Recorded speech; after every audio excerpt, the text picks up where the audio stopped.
Hey guys, tonight we ride straight into the smoky, spice-laden heart of the Wild West, where armored cowboy-knights duel over bean ladles, cornbread crowns, and chili peppers big enough to require their own procession.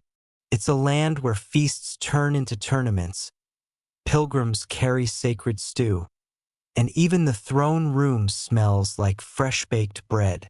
So, before you get comfortable, take a moment to like the video and subscribe, but only if you genuinely enjoy what I do here. And let me know in the comments where you're tuning in from and what time it is for you. It's always fascinating to see who's joining us from across the world. Now, dim the lights, maybe turn on a fan for that soft background hum, and let's ease into tonight's journey together.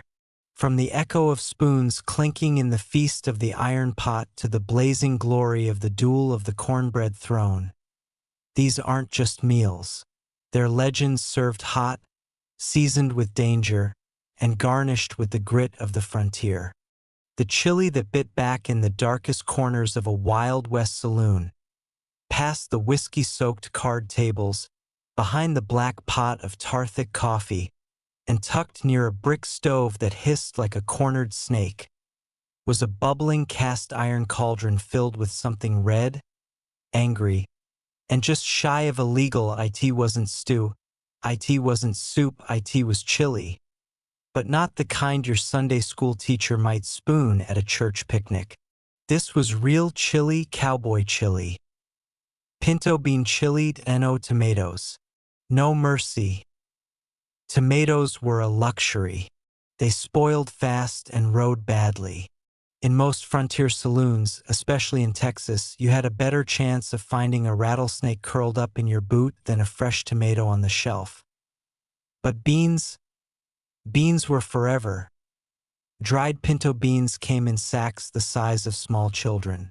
They didn't rot, they didn't run off, and they never demanded wages. You could soak them overnight in cold creek water and simmer them through the morning haze until they split with surrender. Then you'd add the meat. But not just any meat. This wasn't ribeye. It wasn't prime chuck. This was whatever you had left after the stew, the roast, and the sausage were gone. Sometimes it was beef shoulder. Sometimes jerky shavings. Sometimes it was mystery meat that winked at you when it hit the skillet. The saloon cook, usually a half-retired trail chef who'd seen more dust than daylight, would start with tallow. Not oil, not butter, tallow. Rendered cow fat with the scent of blood, fire, and something ancient. He'd drop the meat into the smoking pan. Let it sear until the walls smelled like sin. Then scrape it all into the bean pot.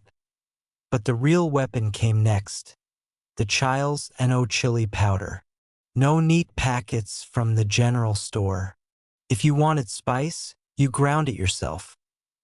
The back room held a canvas sack of dried ancho chiles, pasilla peppers, and wild red demons picked from the scrubland like cursed flowers. The cook would toast them until the whole place reeked of danger, then crush them with the flat end of a revolver or the heel of his boot. Sometimes they added wild garlic if someone had gone foraging. Sometimes black coffee, left over from the night's poker games, got dumped in for bitterness and depth. Occasionally a square of dark chocolate if someone was feeling fancy or sentimental. But tomatoes? Never. Tomatoes were for tourists. They called it the bowl of red that bites back. Some claimed it could cure heartbreak. Others claimed it caused it was served hot enough to brand your insides, in a battered tin bowl too warped to sit straight on the table. No spoon was provided unless you asked. Most cowboys drank it straight, tilting the bowl like a whiskey shot and hissing afterward like they'd been punched in the chest by a Furnace .1 barkeep in San Antonio. Had a rule. First time's free. Second time, you gotta prove you didn't cry. And believe me, men cried. They wept silently, heroically. mustaches twitching with shame as sweat rained from their temples like the Rio Grande in spring flood. But they always came back, because beneath the fire, the beans, the meat, and the spice, there was something deeper: comfort. For many cowboys, that chili was the first hot food they'd had in weeks. It reminded them of nothing and everything. A meal that didn't belong to any home but felt like all of them. It had no origin story, no nationality. It belonged to the trail, to the dust, to the ones who survived by swallowing heat and asking for seconds. And it always came with a rule. If you ask for it mild, you don't get any. There was once a gambler named Tommy Pike, known for his silver dice and even slicker tongue. He walked into the Bloody Spur saloon one winter evening, ordered the chili, and winked at the barkeep. "Make it light on the heat, sweetheart. My insides are already on fire." They served it anyway. He took one bite and went silent. People say he staggered into the snow afterward, muttering in tongues, swearing he'd seen visions of his dead grandmother riding a buffalo made of lightning. He never gambled again. The chili wasn't just a meal that it was a rite of passage. In some towns, drifters had to eat a full bowl before the sheriff would talk to them. In others, saloons held contests. Whoever finished 2 bowls without water drank free for the night. Winners? Few. Survivors? Even fewer. And then came the legends. That one saloon near Amarillo where the chili was so hot it could melt a tin cup. That old ex-scout who claimed he used the steam to clean his rifle. The cattle baron who offered a silver dollar to any man who could eat the chili and ride a bull without crying. No one took the bet. But the best chili was always cooked slow, under threat of gunfire and the weight of hunger. You could smell it from down the street.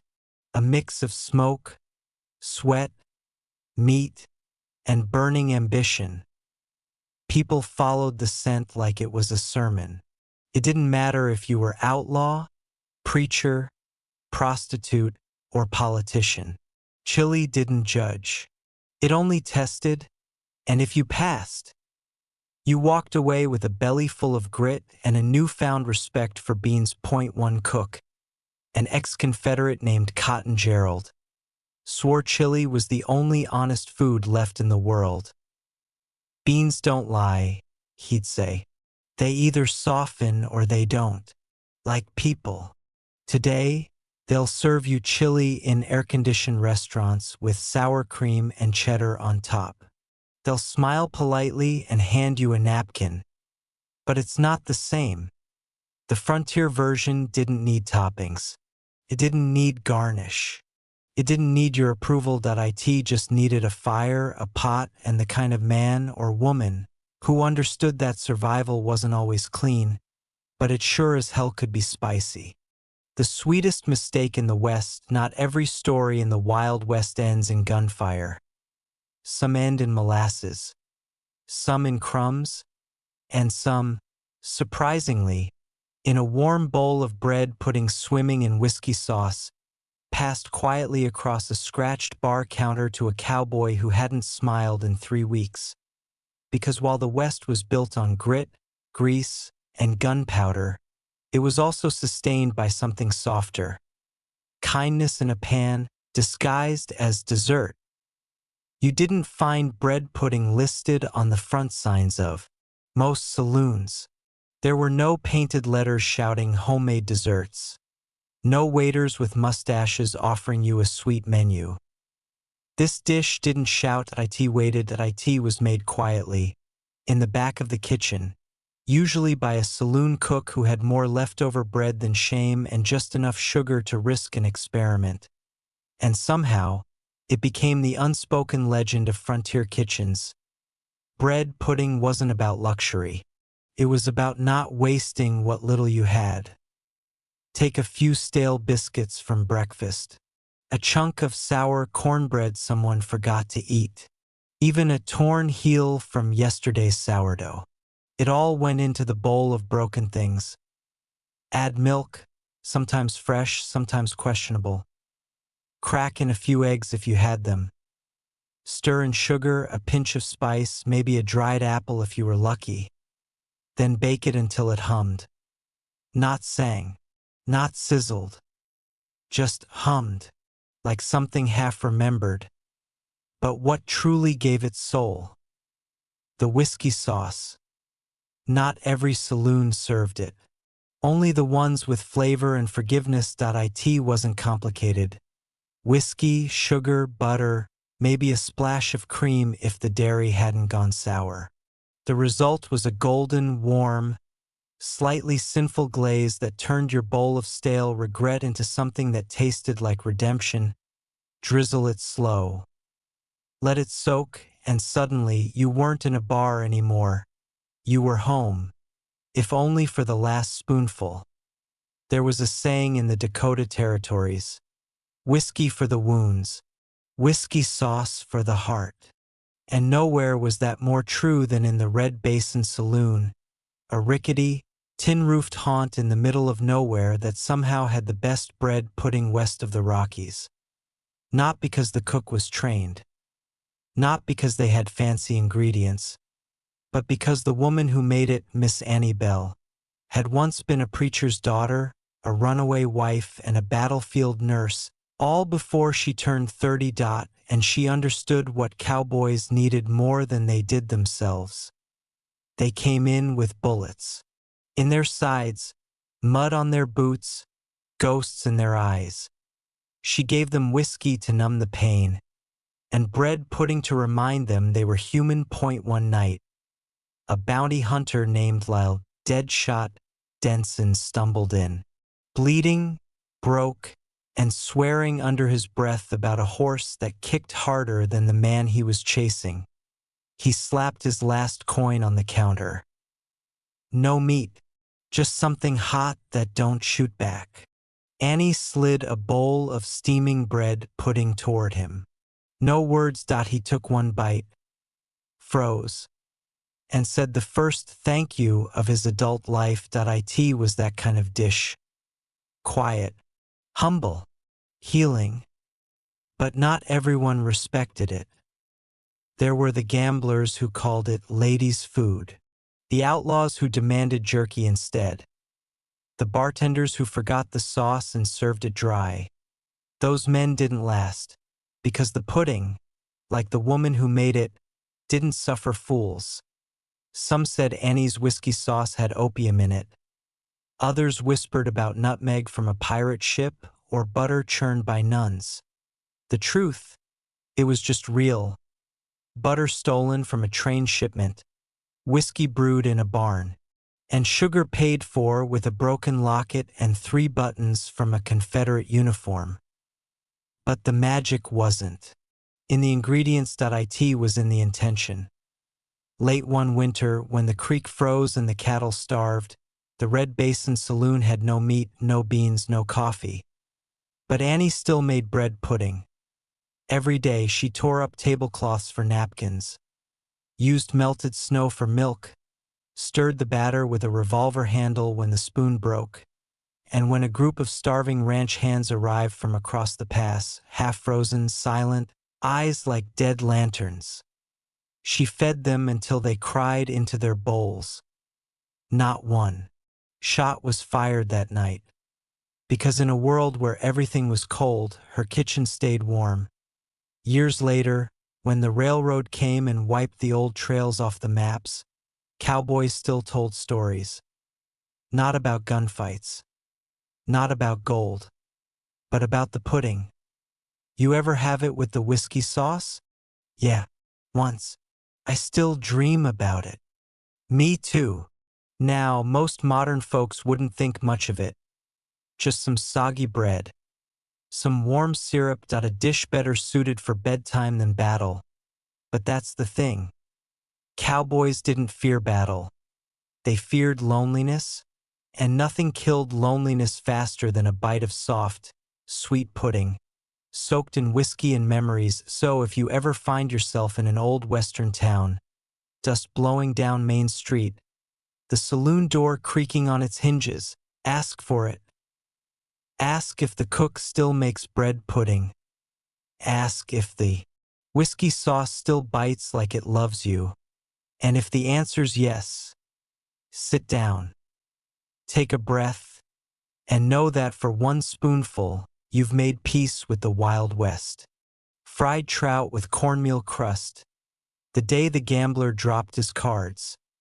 There were a few things that could stop a hand of 5-card draw in a Wild West saloon: a loaded Colt at a cheating partner. Or the smell of fried trout, fresh out of a blackened cast-iron pan, crusted in cornmeal and sizzling in pork. It didn't happen often. Trout wasn't exactly saloon regular fare. You couldn't hang it in a smokehouse like jerky, and it didn't take kindly to stagecoach travel. But in the high towns, nestled near creeks that whispered through the canyons, there was always one cook, one stubborn soul who decided that fresh was worth the trouble. And that's how it began in Dry Creek Ridge. Population not enough. Elevation. Nosebleed. There was a saloon there called the Whistling Bandit, known more for its gunfights than its menu. But if you walked in on the right day with the right breeze blowing upstream, you could catch a scent that didn't belong to smoke or sweat. It belonged to trout. Now, this wasn't city food. The fish came whole, head, eyes, bones, tail, served with attitude and no apologies. If you flinched at the sight of scales or spines, you weren't ready for the dish or the West. The cook behind this operation was a former riverboat gambler turned accidental chef named Clarence "Hooks" Mather. He earned the nickname after losing a finger in a failed cheating scheme in Baton Rouge and found his redemption knee-deep in a trout stream outside Denver.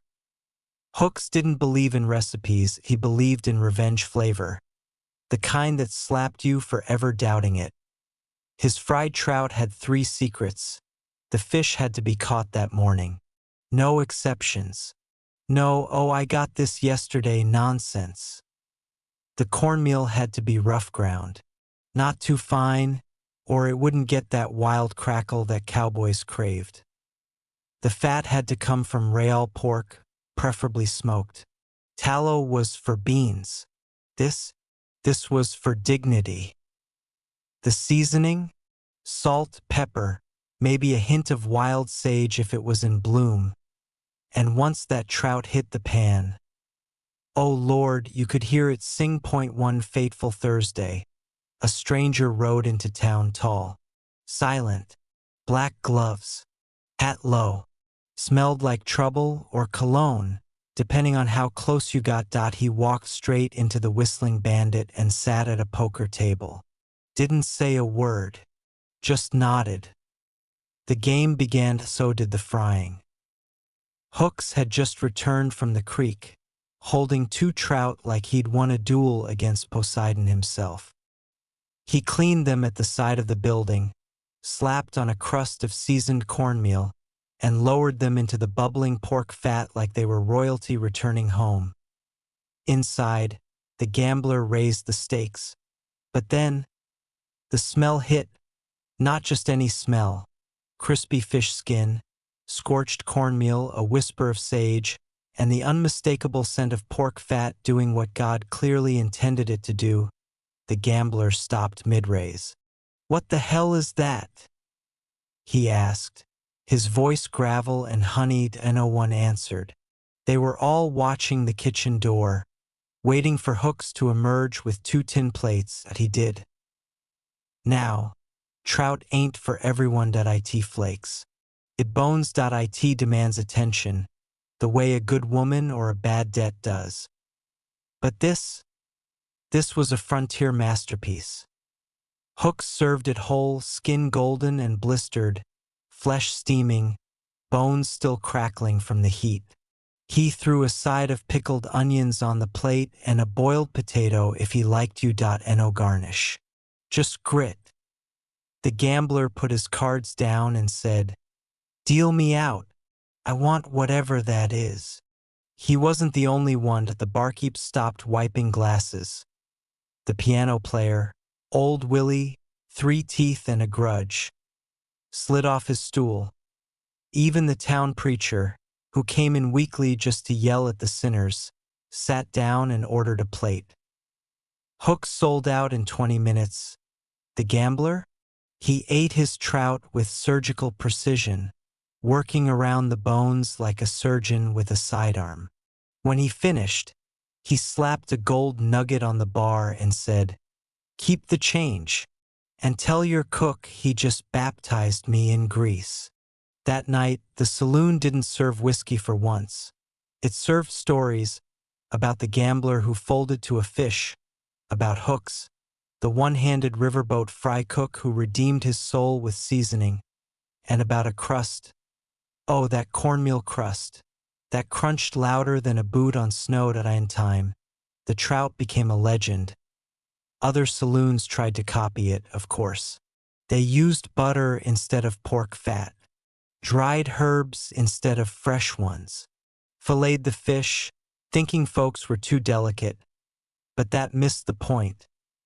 This wasn't a dish for the faint-hearted. It was for cowboys who missed rivers, for miners who forgot what clean food tasted like, for outlaws who hadn't eaten anything fresh in 3 states, and for one man with a missing finger, a lot of nerve, and a skillet he cleaned with bullets. The trout didn't always appear on the menu. Sometimes it was seasonal. Sometimes Hooks was drunk. Sometimes the creek just wasn't generous. But when it showed up, folks lined up like it was payday at the gold exchange. They didn't just eat. They remembered that if you ever find yourself in a high country town, and there's a wind carrying the scent of crispy fish and scorched cornmeal, follow it.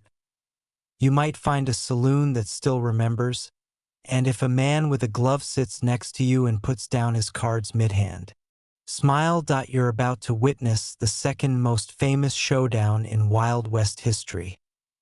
Because in the end, some battles were fought with bullets. But the greatest surrender came with a bite of trout. The sour that saved a town. There were many things a cowboy feared: dry wells, busted stirrups, surprise inspections from a jealous husband. But few were more powerful than the craving that hit right after a salt-heavy meal. The need for something sweet. Not too sweet. Not Eastern sugar dandy sweet. Just sweet enough to soften the edges of a day spent chasing dust and cattle across a land that didn't care if you made it home or not. Enter gooseberry cobbler. Now, if you've never had gooseberries, imagine a fruit that looks like it can't decide if it's a grape or a green marble, tastes like a sour punch in the jaw, and dares you to enjoy it anyway. The first bite puckers your face. The second earns your respect. The third? That's when it becomes memory. In the Wild West, gooseberries weren't imported. They were found, grown wild in the highlands, on the edges of forests and tucked behind thorny brush. They were the kind of fruit you had to bleed for. But when saloon cooks got their hands on them, something magic happened. It was Annie Clyde, the widow cook at the Red Lantern Saloon, who became famous for it. She'd lost her husband to a snake bite, her fortune to a card game, and her patience the moment someone suggested canned peaches were just as good. Annie knew better. She foraged for gooseberries at dawn with a pistol on one hip and a steel basket on the other. She'd curse the thorns, spit on rattlesnakes, and whistle hymns while plucking the little sour orbs that made grown men weep. Back in her kitchen, a place so hot it could have baked bread on the floor, Annie would stew those berries in sugar, cinnamon, and the faintest ghost of nutmeg, then pour them into a battered cast-iron pan seasoned by 20 years of frying and forgiveness. The topping wasn't delicate. It wasn't soft. It was cowboy style. Thick, rustic spoonfuls of biscuit dough slapped on like roof patches.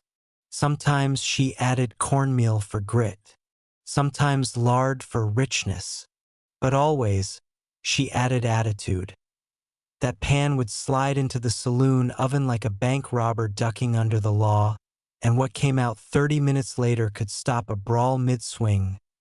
Once, two brothers were about to shoot each other over a stolen horse. Annie dropped a fresh cobbler on the bar. Neither fired. They stared at the bubbling purple jam bleeding through the biscuit crust like war paint. One sniffed. The other blinked. 10 minutes later. They were spooning it onto tin plates and arguing over whose bite was bigger. Conflict resolved. Word spread. Not about the peacekeeping powers of cobbler. No, that would have made it sound too soft. What spread was this: Annie's got gooseberries. Cowboys would ride 20 miles for it. Preachers broke fast on it. Outlaws once held up a stagecoach just to get the recipe. She never gave it to them. They got beans instead. Even gamblers said it was better than whiskey. A sober man's dessert, they called it, though it paired dangerously well with rye. The taste? It was bold, like biting into the West itself. Tart enough to remind you life wasn't easy, sweet enough to remind you why you kept going anyway. There were no frilly touches. No cream unless the dairy wagon hadn't been robbed. No ice cream, this was the frontier, not a New York parlor. Just a sprinkle of coarse sugar on top and maybe, if she liked you, a scoop of chilled milk Annie kept buried in salt-powdered ice from the mountains. One day, a food inspector from San Francisco passed through town. He wore a monocle, had clean fingernails, and asked for something light. Annie gave him gooseberry cobbler. He fainted.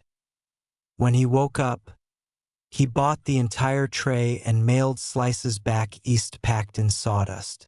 That's when Annie started wrapping them in wax paper and selling them to travelers by the wagon wheel. The town's post office became a dessert depot. One guy even proposed with a slice instead of a ring. She said no, but appreciated the effort. But the cobbler wasn't just food. It was home in a land that didn't offer much comfort. A reminder that things could be hard, thorny, bitter, rough, but still worth the trouble, still worth the scars. Because for every sour berry Annie picked, she baked back sweetness tenfold. And when a cowboy sat down, hat off, hands shaking from cold or grief or trail weariness, and took that first steaming bite, he didn't just eat, he healed. And that's what made it legendary. That it wasn't just the taste, it was the story behind it. The wild hills, the thorns, the gun on Annie's hip, the fire in her oven, the strength it took to turn sour into soft. Even after Annie passed, peacefully, whiskey in hand, biscuit dough under her nails, the cobbler lived on. Her niece took over. Then her niece's son. The Red Lantern became Clyde's, and the cobbler stayed on the menu, one pan a day. No exceptions. To this day, if you walk into a dusty town and hear the words fresh gooseberry cobbler, pay attention. Because it means someone out there still remembers.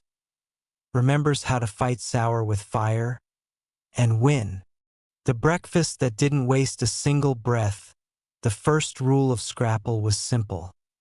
If you asked what was in it, you didn't deserve it. Because Scrapple wasn't for the soft of stomach or the faint of heart. It was for those who woke up with cold in their boots, dust in their teeth, and a hunger so deep you'd consider eating the handle of your pistol if it came with gravy. In a world where waste was weakness, Scrapple was a hero's breakfast, even if it looked like something scraped off a blacksmith's boot. Back east, they called it a tradition, brought over by the Pennsylvania Dutch, perfected in smokehouses and iron pans. It was made of the parts no one else wanted. Liver, scraps, pork trimmings, cornmeal, and spice. Think of it as sausage that had been to war and come back stronger. But in the Wild West, scrapple was survival. It showed up in saloons around the Rockies, the Dakotas, and deep into the mining towns of Colorado. The reason?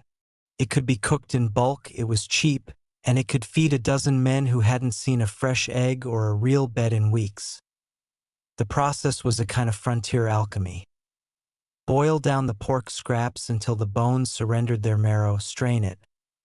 Mix in cornmeal, salt, black pepper, and whatever spices hadn't been stolen by gamblers. Pour it into a bread pan and let it set overnight into a solid, heavy brick that could double as a weapon. The next morning, slice it thick and fry it in pork fat until both sides were crispy like a lawman's glare. Clyde Hawkins, a former blacksmith turned saloon cook in Deadwood, was a scrapple legend.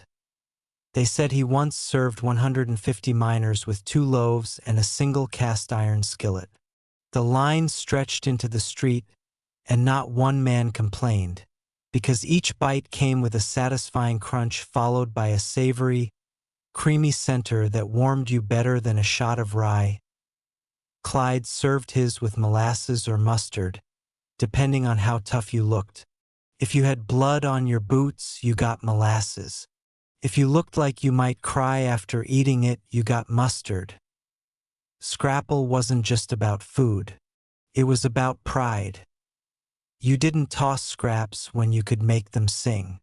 You didn't toss stories either. And Scrapple had plenty of those. One saloon in Cheyenne had a standing rule. If it's hot, don't ask. If it's scrapple, say thanks. There was a time a cattle thief tried to insult the dish, called it hogwash in a loaf. He was kindly escorted out by 3 regulars and a bartender named Martha, who claimed she'd once fed a posse of Texas Rangers with just scrapple and coffee. They didn't ride another mile until they'd cleaned the skillet. The magic of scrapple wasn't just what it was what it meant. That you didn't waste. That you used your head, both in cooking and surviving. That you could turn odds and ends into something that stuck to your ribs and made a long day feel short. Scrapple was breakfast for men who had no time for breakfast. You could hold it in your hand, eat it while saddling a horse, or stuff it in your coat for later. It didn't spoil easy. It didn't crumble. And it damn sure didn't apologize for what it was. Over time, scrapple became more than food. It became a ritual. Cowboys swapped seasoning secrets like gold. One gambler swore adding a splash of whiskey to the cornmeal made it lucky. Another claimed you had to slice it with a blade sharpened on wagon iron for best results. In some towns, the smell of frying scrapple was the morning bell. No roosters, no clocks, just smoke, pork, and spice sizzling on a skillet. A scent that said, another day's begun, and you're still breathing. Even as fancier breakfasts made their way west, eggs, hash, even imported oats, scrapple stayed. Why? Because you don't quit what kept you alive. And because no matter how fine the china or how clean the napkin, nothing could beat that first crispy bite, crunchy edge, molten center, and that unmistakable hit of pepper, liver, and grit. The kind of bite that made you put down your fork, nod slowly, and say, yeah, that's it. Today, scrapple's fallen out of fashion. You won't see it on 5-star menus or brunch blogs. But out west, in old saloons now turned museums or roadside diners with weathered signs, if you ask the right old-timer and smile just so, you might get a nod, and if you're lucky, a cast-iron skillet will clatter onto the stove, and you'll hear that familiar sizzle. Because some things never die. Some things, like scrapple, were born from dust and blood and hunger and made with nothing but nerve. And that kind of breakfast doesn't need an explanation.